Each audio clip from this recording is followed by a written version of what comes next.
बच्चों, आज हम पढ़ेंगे हिंदी में गद्य। गद्य में अकेली। इस कहानी की लेखिका है मन्नू भंडारी जी। कहानी को प्रारंभ करने से पहले हम मन्नू भंडारी जी के जीवन का संक्षिप्त परिचय जानते हैं। इनका जन्म 3 अप्रैल सन 1931 में मध्य प्रदेश के मंदसौर जिले के भानपुरा नामक गांव में हुआ।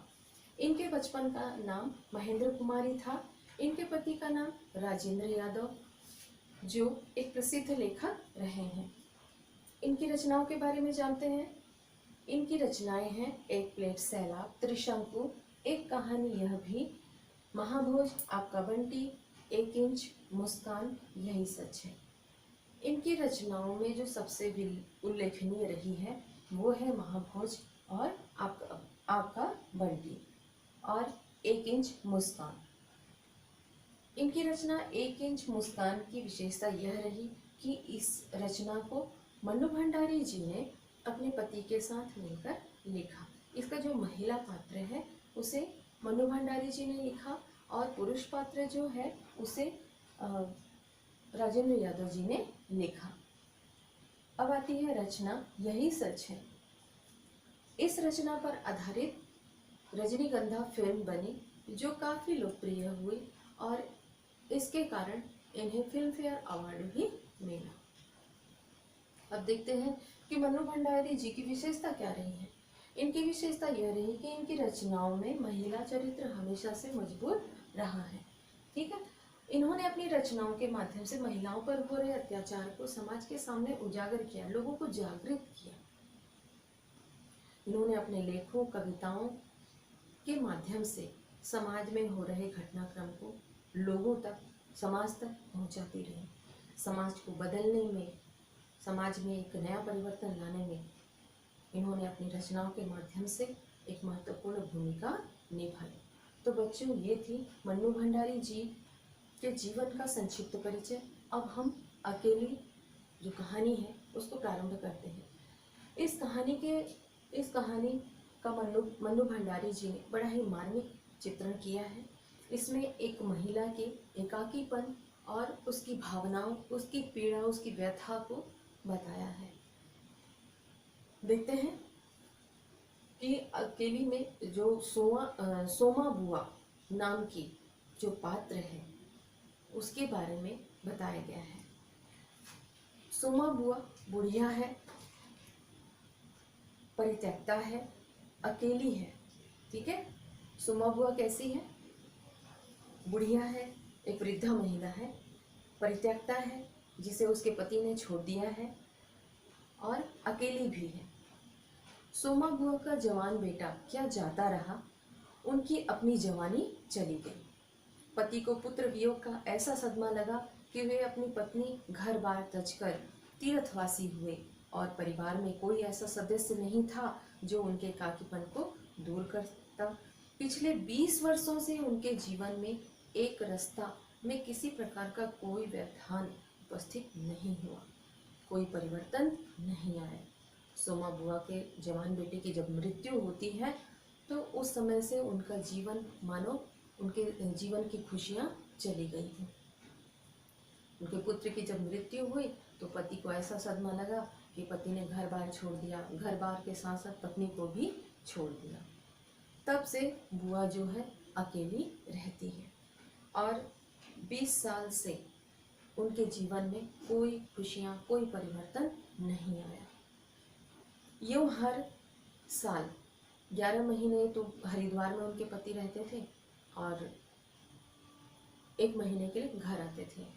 पुत्र के मृत्यु का सदमा ऐसा लगा कि पति जो है वो घर बार और पत्नी को छोड़ दिया और उसने संन्यास ग्रहण कर लिया और अब वो 11 महीने कहाँ रहता था? हरिद्वार में, और 1 महीने के लिए घर आता। जब सन्यासी जी घर आते तो भी बड़ी परेशानी होती।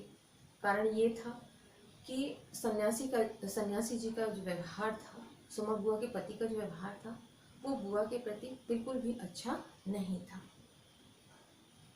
कभी उन्होंने पति की प्रतीक्षा नहीं की, उनकी राह में आंखें नहीं बिछाई। जब तक पति रहते उनका मन भी मुरझाया हुआ रहता। क्योंकि पति के स्नेहहीन व्यवहार का अंकुश उनके रोजमर्रा के जीवन की अबाध गति से बहती स्वच्छंद धारा को कुंठित कर देता। उस समय उनका घूमना फिरना मिलना जुलना बंद हो जाता।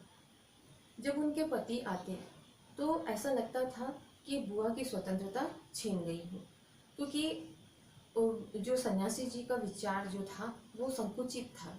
ठीक है, वो उनका विचार अच्छा नहीं था। बुआ की स्वतंत्रता छीन जाती थी। बुआ स्वतंत्र होकर कहीं घूम फिर किसी से बात नहीं कर सकते थे, इसलिए उनके पति जब आते तो उन्हें बिल्कुल भी अच्छा नहीं लगता था।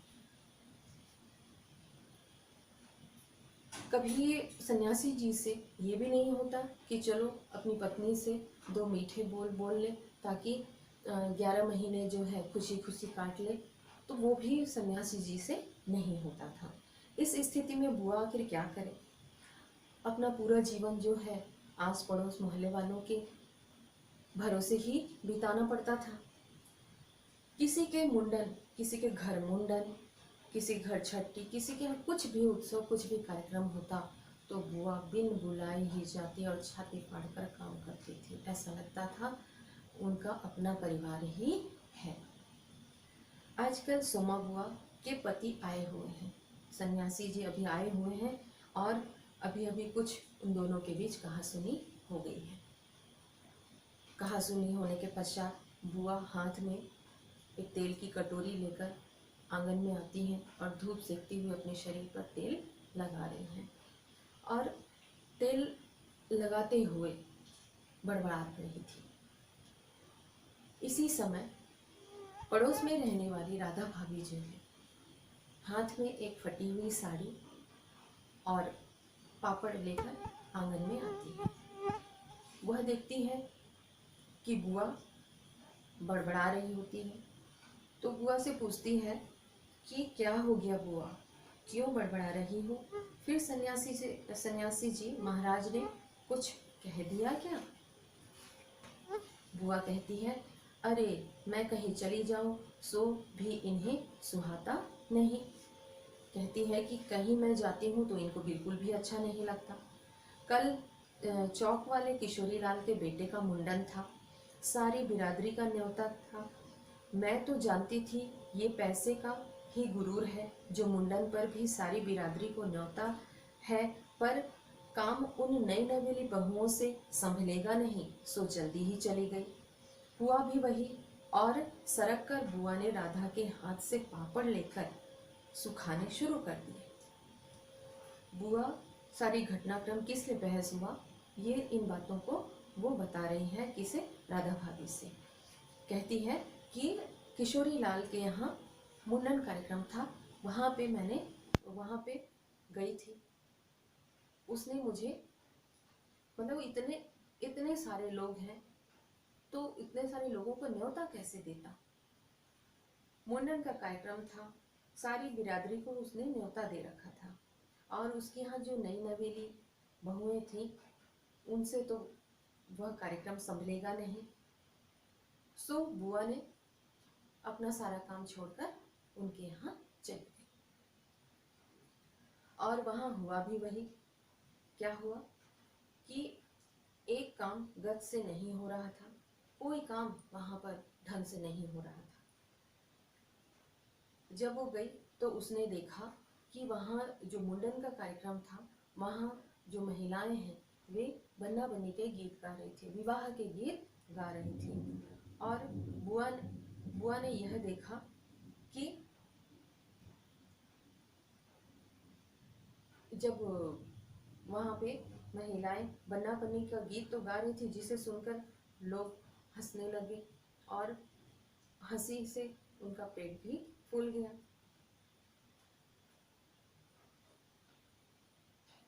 उन्हें सहज स्वाभाविक रूप से वे कहने लगी, भट्टी पर देखा तो अजब तमाशा, समोसे जो निकाले गए थे वो सारे के सारे कच्चे ही उतार दिए थे और जामुन इतना बना था कि 2 पंगत में भी नहीं होता।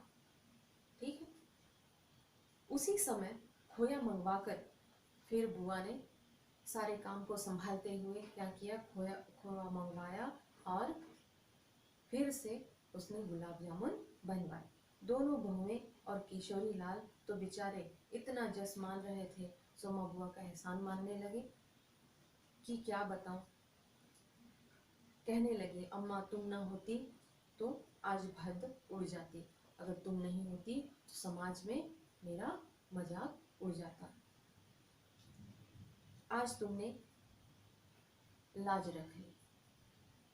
किशोरी लाल कहता है कि आज तुमने मेरी लाज रख ली, मेरी इज्जत, मेरी बेइज्जती होने से बचाया। मैंने तो कह दिया, अरे अपने ही काम नहीं आवेंगे तो कोई बाहर से तो आवेगा नहीं। ये तो आजकल इनका रोटी पानी का काम रहता है, नहीं तो मैं तो सवेरे से ही चली आती। बुआ राधा भाभी से कहती हैं कि अभी सन्यासी जी आए हुए हैं तो उनके नाश्ता पानी की व्यवस्था करनी पड़ती है, नहीं तो मैं तो सुबह से ही चली जाती। तो सन्यासी महाराज क्यों बिगड़ पड़े? उन्हें तुम्हारा आना जाना अच्छा नहीं लगता बुआ? राधा भाभी पूछती हैं कि सन्यासी जी तुम पर क्यों बिगड़ पड़े? क्या तुम्हारा जो बाहर आना जाना है उन्हें पसंद नहीं है, उन्हें अच्छा नहीं लगता? तो बुआ कहती हैं, यूं तो मैं कहीं आऊं जाऊं सो ही इन्हें सुहाता नहीं। और फिर कल किशोरी लाल के यहाँ से बुलावा नहीं आया। अरे मैं तो कहूँ कि घर वालों को कैसा बुलावा, वे लोग तो मुझे अपनी माँ से कहीं कम नहीं समझते। नहीं तो कौन भला यूं भट्टी और भंडार घर सौंप दे, पर इन्हें अब कौन समझावे। कहने लगे, तू जबरदस्ती दूसरों के घर में टांग अड़ाती फिरती है। और एकाएक उन्हें उस क्रोध भरी वाणी और कटु वचनों का स्मरण हो आया जिसकी बौछार कुछ देर पहले ही उन पर होकर गुजरी थी। याद आते ही उनके आंसू बह चले। बुआ जो है राधा भाभी से बात करते करते उनके पति का क्रोध और उनके कटु वचनों की याद आई। तब उनके आंखों से आंसू छलकने लगे। राधा भाभी जो है बुआ को समझाते हुए कहती हैं, अरे रोती क्यों हो बुआ, कहना सुनना तो चलता रहता है। सन्यासी जी महाराज 1 महीने को तो आकर रहते हैं, सुन लिया करो और क्या। राधा भाभी समझाती है कि 1 महीने के लिए ही तो आते हैं, तो ठीक है, कभी डांट भी दिया तो सुन लिया करो। सुनने को तो बुआ कहती है, सुनने को तो सुनती हूँ, पर मन में दुखता ही है कि 1 महीने को आते हैं तो भी कभी मीठे बोल नहीं बोलते। मेरा आना जाना इन्हें सुहाता नहीं। सो तू ही बता राधा, ये तो साल में 11 महीने हरिद्वार में रहते हैं, इन्हें तो नाते रिश्ते वाले से कुछ लेना देना नहीं, पर मुझे तो सबसे निभाना है। बुआ कहती हैं कि इन्हें समाज से, घर वाले, परिवार से, किसी से कोई मतलब नहीं है, लेकिन जो रिश्ते नाते हैं उन्हें मुझे ही संभालना पड़ता है। मैं भी सबसे यदि रिश्ते नाते तोड़ दूं तो कैसे चलेगा। मैं तो इनसे कहती हूँ कि जब पल्ला पकड़ा है तो अंत समय में भी साथ ही रखो। बुआ अपने राधा भाभी को बता रही है कि वो अपने पति को कहती है कि जब पल्ला पकड़ा है, जब मेरा हाथ पकड़ा है तो अंत समय तक, अंतिम समय तक मेरा साथ दो। सारा धर्म कर्म ये ही लूटेंगे, सारा जस यही बटोरेंगे और मैं अकेली पड़ी पड़ी यहाँ इनके नाम को रोया करूँगी।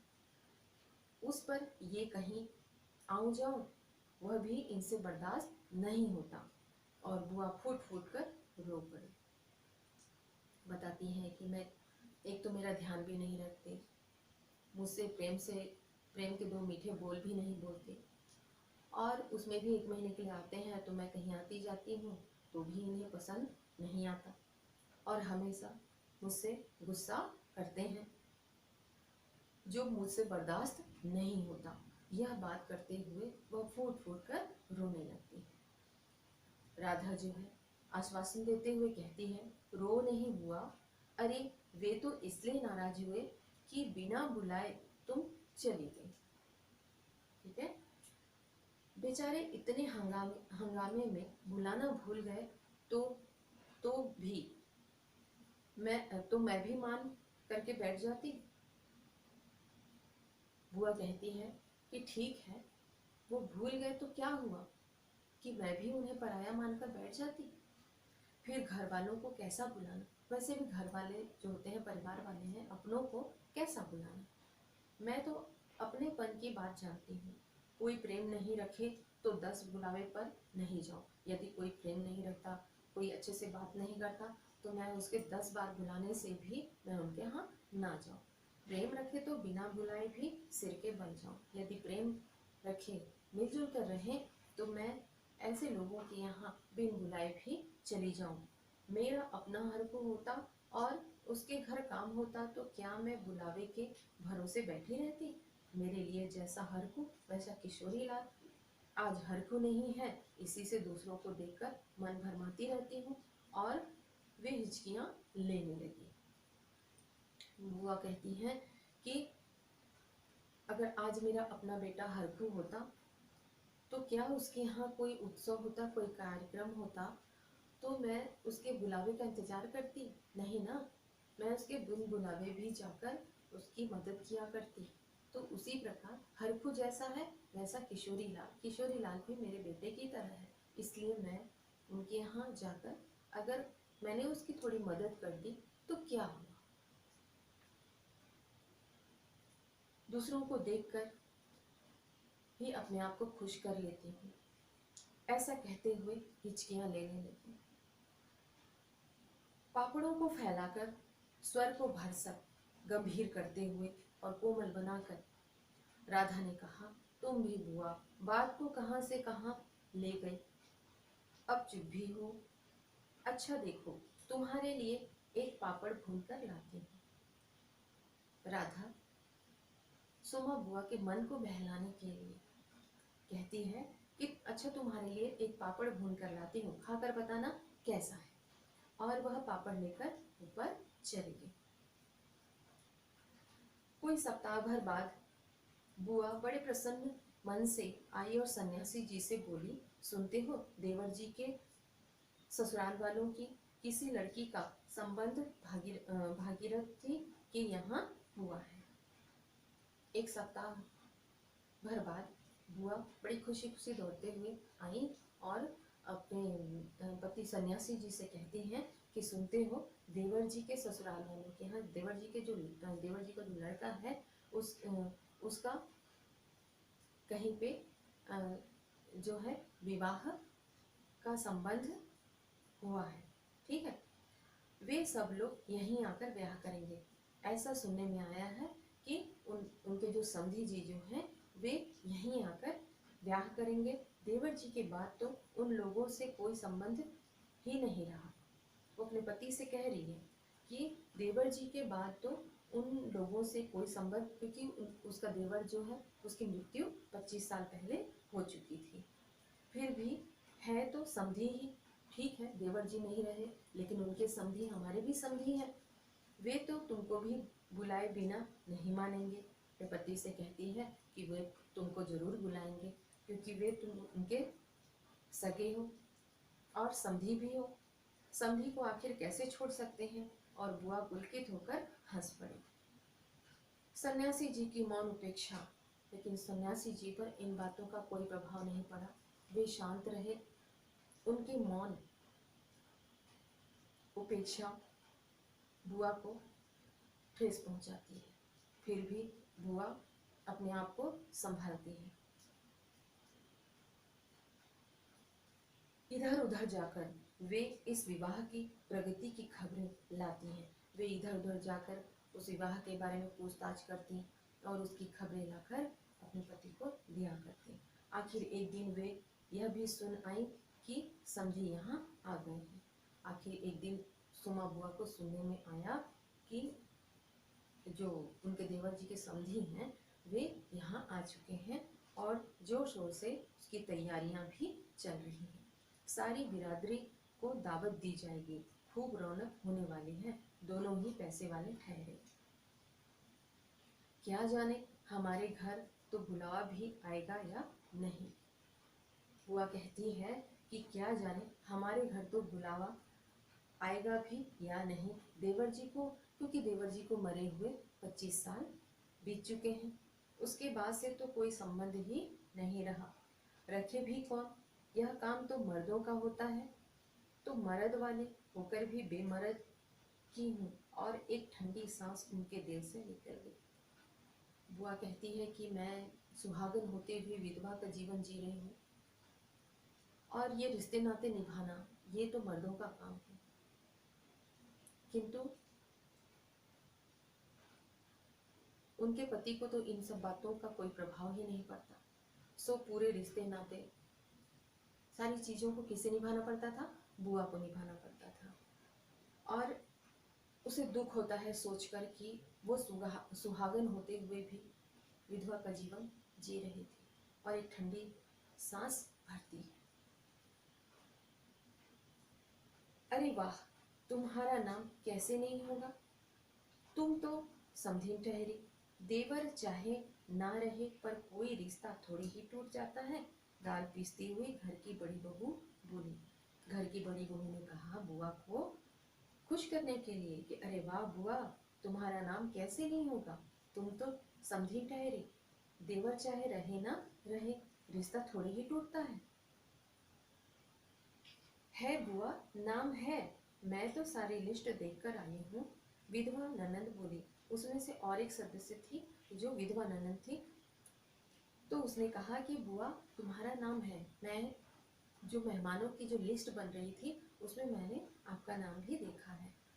बैठे ही बैठे 2 कदम आगे सरक कर बुआ ने बड़े उत्साह से पूछा। जैसे ही उसने सुना कि लिस्ट में बुआ का नाम है तो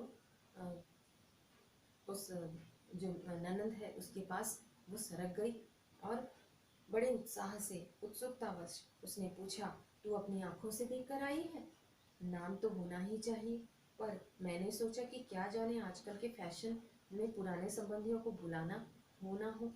और बुआ बिना 2 पल भी रुके, जैसे ही बुआ ने सुना कि उसका नाम लिस्ट में है तो उसने बिना रुके बिना देरी किए वहां से चल पड़ी। अपने घर जाकर सीधे राधा भाभी के कमरे में चढ़ी। राधा से कहती है, क्यों री राधा, तू तो जानती है नए फैशन में लड़की की शादी में क्या दिया जाता है। समधियों का मामला ठहरा, सो भी पैसे वाले। बुआ राधा से कह रही है कि क्या तू जानती है कि नए फैशन में क्या चल रहा है, क्या लेन देन चलता है। वैसे भी समधियों का मामला ठहरा और वो पैसे वाले भी हैं। खाली हाथ जाऊंगी तो अच्छा नहीं लगेगा। मैं तो पुराने जमाने की ठहरी हूँ, तो ही तू ही बता मैं क्या दूँ। अब कुछ बनाने का समय तो रहा नहीं, 2 दिन बाकी हैं, सो कुछ बना बनाया ही खरीद लाना। मैं कुछ बनाना अगर चाहूँ तो नहीं बना सकती, ठीक है, क्योंकि समय भी अब नहीं है, मात्र 2 दिन ही है, तो 2 दिन में मैं क्या कर सकती हूँ, तो कुछ बना बुनाया ही खरीद लाना। राधा जो है बुआ की बात सुनकर कहती है कि क्या देना चाहती हो अम्मा, जेवर, कपड़ा, श्रृंगारदान या कोई और चांदी की चीज, इनमें से क्या देना चाहती हो। बुआ कहती है, मैं तो कुछ भी नहीं समझू रही, मतलब मुझे कुछ समझ में नहीं आ रहा है। जो कुछ पास है तुझे लाकर दे देती हूँ, जो तू ठीक समझ ले आना। बुआ राधा से कहती है कि मैं जो भी कुछ है मेरे पास वो मैं तुझे लाकर दे दूंगी, तू क्या करना, लेकर आ जाना, जो तुझे ठीक लगता है वो तू लेकर आना, बस भद्द नहीं उड़ने चाहिए। कहती है कि हाँ, वहाँ पे हमारा अपमान नहीं होना चाहिए। अच्छा देखो पहले कि कितने रुपए हैं। और वे डगमगाते कदमों से नीचे आई। बुआ जो है कहती है राधा से कि पहले देख तो लूं कि कितने रुपए हैं मेरे पास, और वे जल्दी जल्दी अपने कमरे में चली गई। 2-3 कपड़ों की गठरियां हटाकर एक छोटा सा बॉक्स निकाला। 2-3 गठरी बंधी हुई थी कपड़ों की, उसे हटाया और उसमें से एक छोटा सा बॉक्स निकाला। उसका ताला खोला, इधर उधर करके एक छोटी सी डिबिया निकाली। एक छोटी सी डिबिया, उसको बड़े जतन से रखा था बुआ ने। खोला तो देखा उसमें क्या थे, 7 रुपए की कुछ रेजगारी पड़ी थी और एक अंगूठी। उस डिबिया में 7 रुपए पड़े हुए थे और एक अंगूठी थी। बुआ का अनुमान था कि रुपए कुछ ज्यादा होंगे, लेकिन बुआ को ऐसा लगा था कि शायद उनके संदूक में ज्यादा रुपए होंगे, किंतु कितने निकले, 7 रुपए और एक अंगूठी। पर जब 7 ही रुपए निकले तो सोच में पड़ गए कि 7 रुपए के क्या आएंगे। रईस समधियों के घर में इतने से रुपयों से बिंदी भी नहीं लगी थी। एक नजर अंगूठी पर गई, फिर उसके पश्चात 7 रुपए के पश्चात अंगूठी पर नजर गई बुआ की। यह उनके मृत पुत्र की आखिरी निशानी थी। बड़े बड़े आर्थिक संकटों के समय भी उस अंगूठी का मोह उन्होंने नहीं छोड़ा और उस अंगूठी को बड़े भी संभाल कर रखा था। आज भी एक बार उसे उठाते समय उनका दिल धड़क गया। आज उसे हाथ में लेते समय, उस अंगूठी को हाथ में लेते समय उनका दिल धड़क गया। अपने मृत पुत्र की याद आने लगी। फिर भी उन्होंने 5 रुपए और वह अंगूठी आंचल से बांध ली। फिर उस 7 रुपए में से 5 रुपए को अपने आंचल में बांध ली और अंगूठी को लेकर अपने आंचल में बांध लिया। फिर बक्से को बंद किया और फिर राधा के पास चली गई। इस बार उनके मन का उत्साह कुछ ठंडा पड़ गया था, किंतु अभी जो है बुआ की खुशी दिखाई नहीं दे रही थी और उनके पैरों में शिथिलता आ गई थी। जितने उत्साह से वो बोलकर अपने कमरे में गई थी, किंतु अब कमरे से जब बाहर आई तो उनके पैरों में शिथिलता आ गई थी, धीमापन आ गया था। राधा के पास जाकर बुआ बोलती हैं, रुपए तो नहीं निकले बहू, आए भी कहाँ से, मेरे कौन कमाने वाला बैठा है। कहती हैं कि मेरे पास कहाँ से रुपए आएंगे बहू, मुझे कौन कमा कर देने वाला है। उस कोठरी का किराया आता है, उसमें 2 समय की रोटी निकल जाती है जैसे तैसे, और वे रो पड़ी। राधा ने कहा, क्या करूं बुआ, आजकल मेरे हाथ भी तंग हैं। राधा के पास भी पैसे नहीं थे, नहीं तो मैं ही दे देती। अरे पर तुम देने के चक्कर में पड़ती ही क्यों हो। राधा समझाती हुई बुआ से कहती है कि तुम ये लेन देन के चक्कर में क्यों पड़ रही हो। आजकल तो लेन देन का रिवाज ही उठ गया है। बुआ कहती है, नहीं रे राधा, समधियों का मामला ठहरा। 25 बरस हो गए तो भी वे नहीं भूले, और मैं खाली हाथ जाऊं, नहीं नहीं, इससे तो ना जाओ वही अच्छा है। तो राधा कहती है, तो मत जाओ ना, चलो छुट्टी हुई। इतने लोगों में किसे पता लगेगा कि आई या नहीं। राधा ने सारी समस्या का सीधा सा हाल बताते हुए कहा कि वहां मत जाओ, सारे झंझटों से छुटकारा मिल जाएगा। बुआ कहती है, नहीं नहीं, बुरा मानेंगे, सारे शहर के लोग जाएंगे, मैं समधिन होकर नहीं जाऊंगी तो यही समझेंगे कि देवर जी मरे तो संबंध भी तोड़ लिया।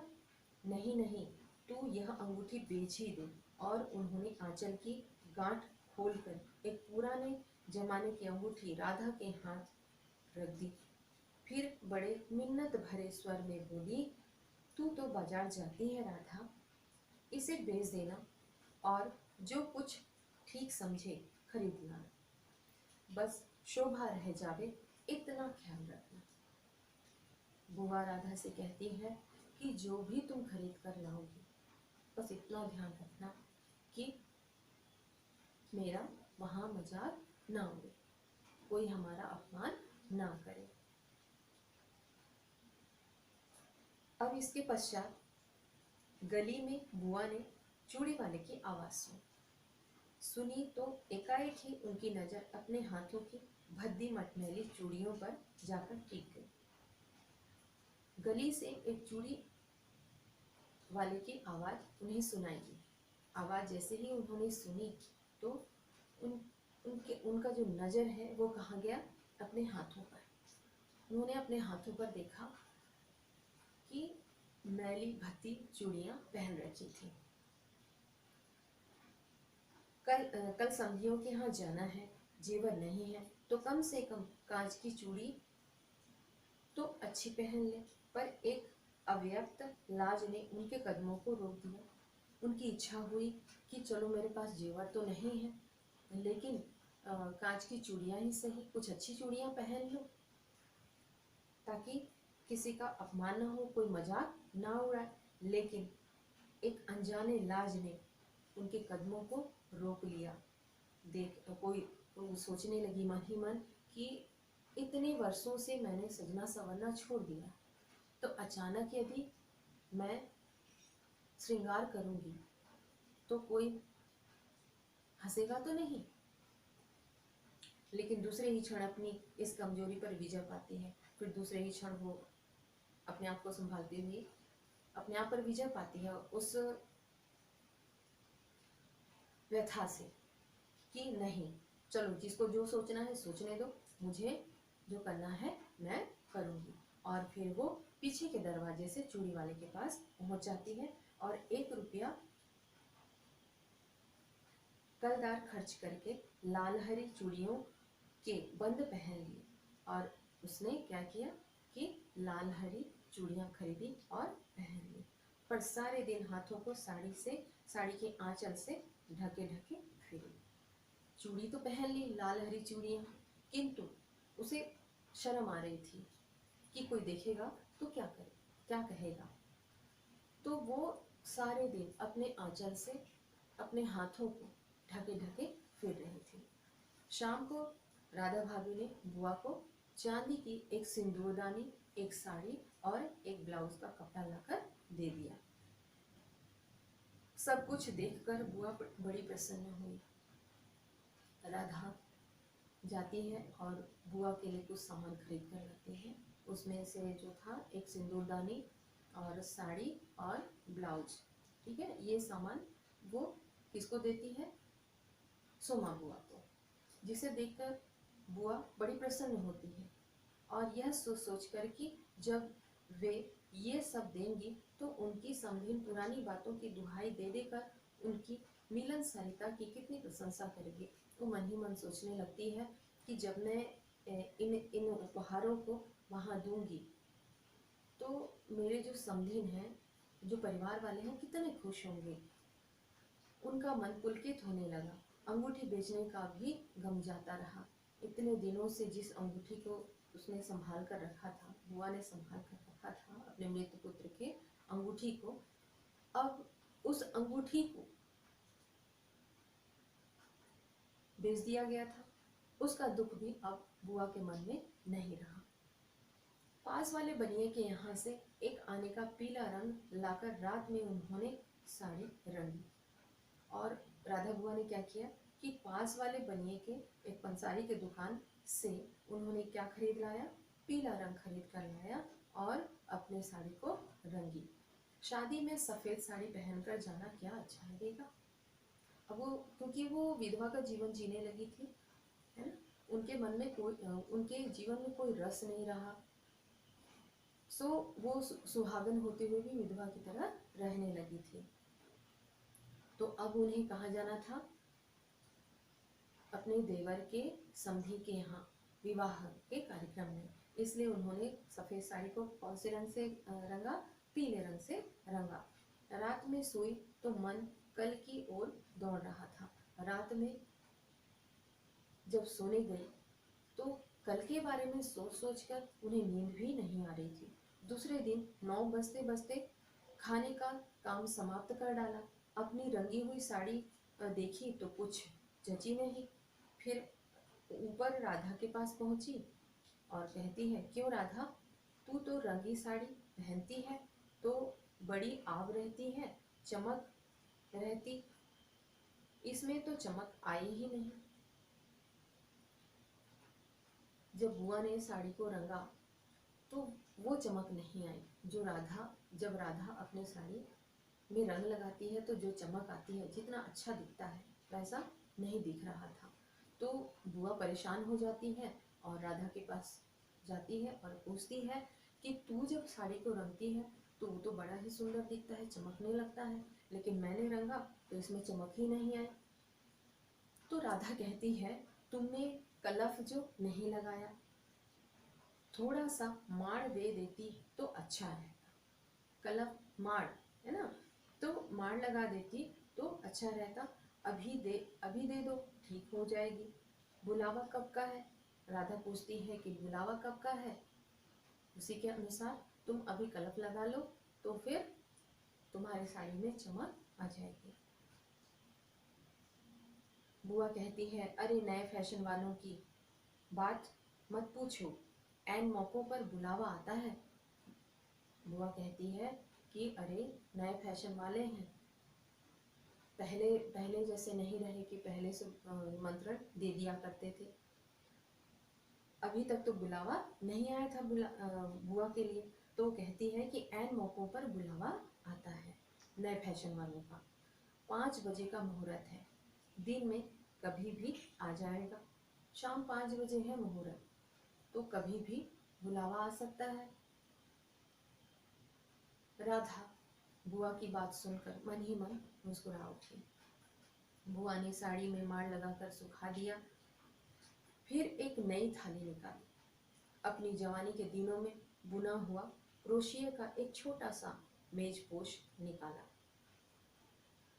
बुआ ने क्या किया, साड़ी पर माड़ लगा दिया, माड़ लगाकर सुखा दिया और फिर एक नई थाली निकाली और जिसमें अपनी जवानी के दिनों में जब बुआ जवान थी उस समय उसने क्रोशिया से एक मेजपोश बनाया था, उसे निकाला। थाली में साड़ी, सिंदूरदानी, एक नारियल और थोड़े से बताशे सजाए, फिर जाकर राधा को दिखाया। सन्यासी महाराज सवेरे से इन आयोजनों को देख रहे थे। उन्होंने कल से लेकर सन्यासी महाराज सवेरे से इन आयोजनों को देख रहे थे।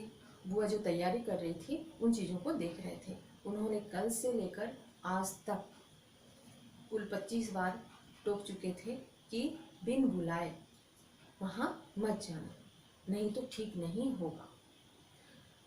जितने बार बोलते सन्यासी जी उतने बार बुआ कह देती कि बड़े विश्वास के साथ कहती कि मुझे बावली समझ रखा है जो मैं बिन बुलाए वहाँ चली जाऊँगी।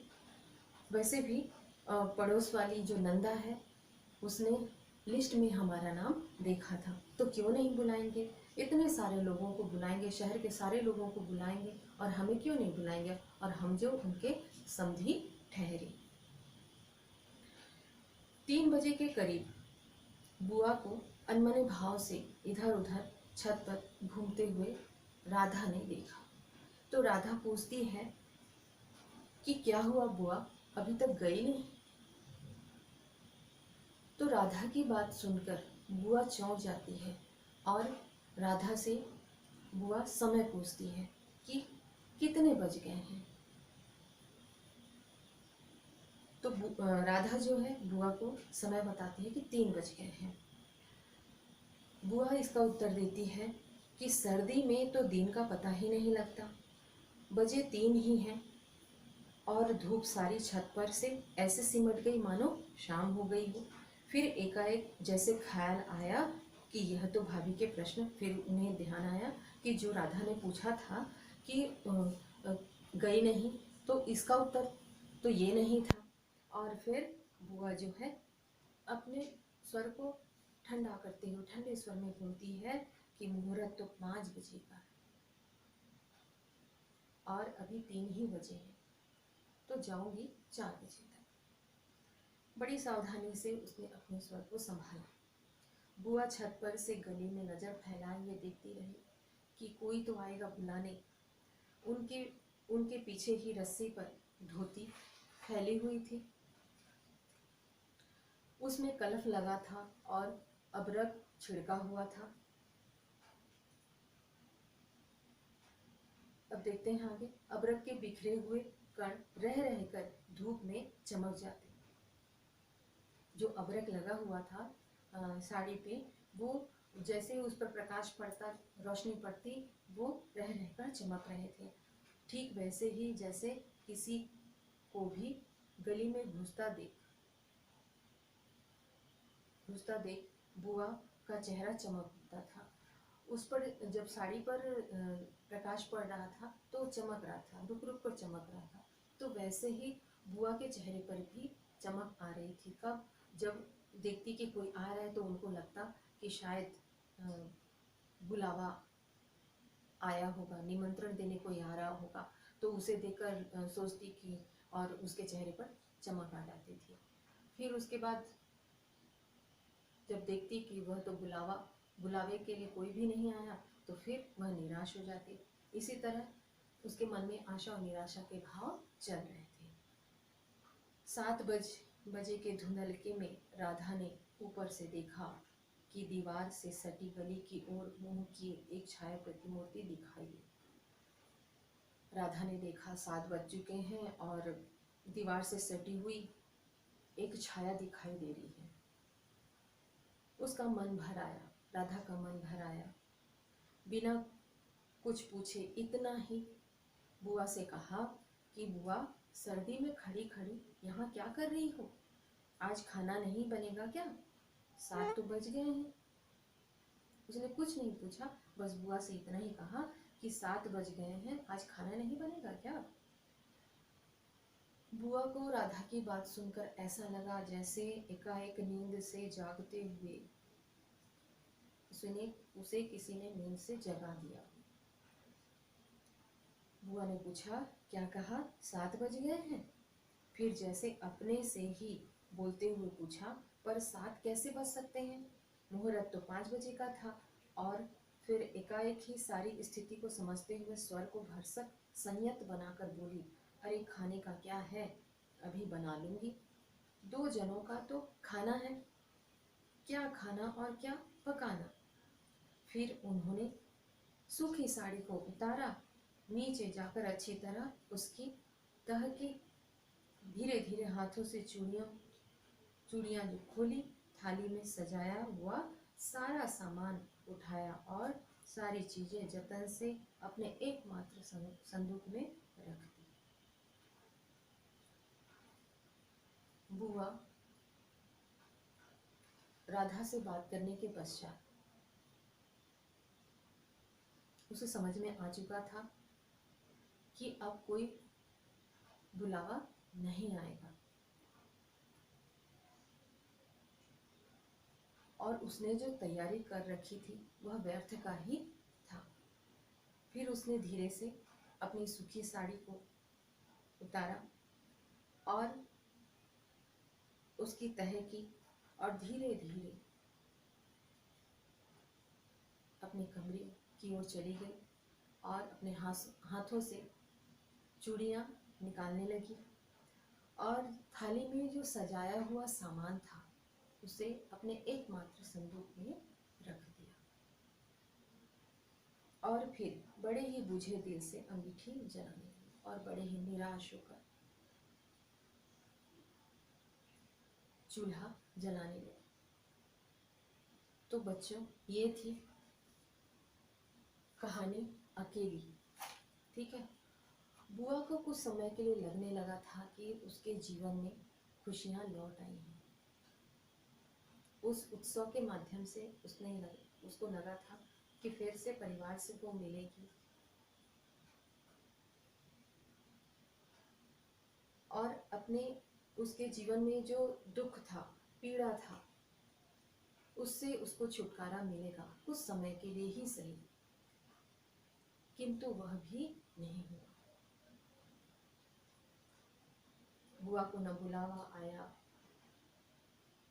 न जो सुख वो चाहती थी वो मिला, और इस तरह से बुआ का जीवन दुखों से भरा हुआ, अकेलेपन से भरा हुआ वह सुहागन होते विधवा का जीवन जीने लगी थी।